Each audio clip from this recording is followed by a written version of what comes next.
Israel और Hamas के बीच 8वें दिन भी भीषण युद्ध जारी है। दोनों तरफ से हमले लगातार किए जा रहे हैं।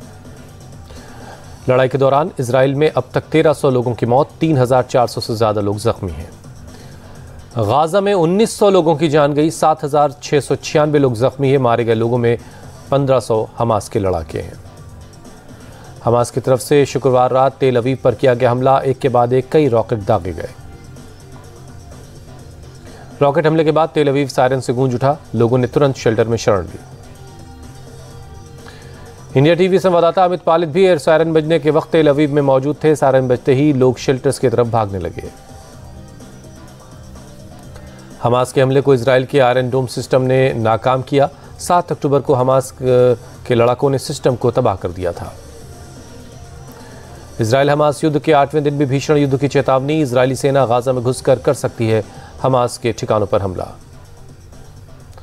इजराइल ने गाजा में रहने वालों को दी है 24 घंटे की मोहलत। दक्षिणी गाजा के लोगों से शहर छोड़ने के लिए कहा गया है। इजराइल की चेतावनी के बाद गाजा से लोगों का पलायन शुरू हुआ। शहर में बनी भगदड़ जैसी स्थिति। लोग अपनी गाड़ियों से जरूरी सामान लेकर गाजा छोड़ रहे हैं। शहर से पैदल भी निकल रहे हैं लोगों के अचानक शहर छोड़ने से कई इलाकों में ट्रैफिक जाम हो गया। सड़कों पर गाड़ियों की लंबी कतारें लग गईं। इजराइल ने लेबनान बॉर्डर पर शेलिंग शुरू की। लेबनान सेना के ऑब्जर्वेशन पोस्ट को बनाया निशाना। अल्मा अल शाब इलाके में घुसपैठ की कोशिश के बाद टारगेट किया।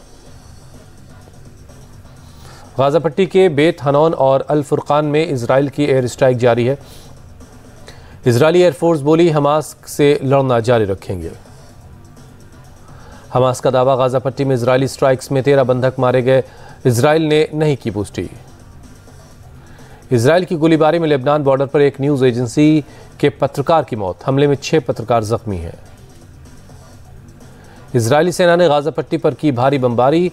हमले में कई इमारतों को खंडहर में तब्दील कर दिया। गाजा शहर में एक अस्पताल के बाहर लगी शवों की लंबी कतार। अस्पताल से लगातार निकाली जा रही डेड बॉडी। इजराइल के अश्कलोन इलाके में हमास ने दागे रॉकेट। हमले में कई कारों को नुकसान पहुंचा है। अमेरिकी रक्षा मंत्री ने पीएम नेतन्याहू से मुलाकात की। लॉयड ऑस्टिन बोले, इजराइल को अपने लोगों की रक्षा करने का पूरा हक है।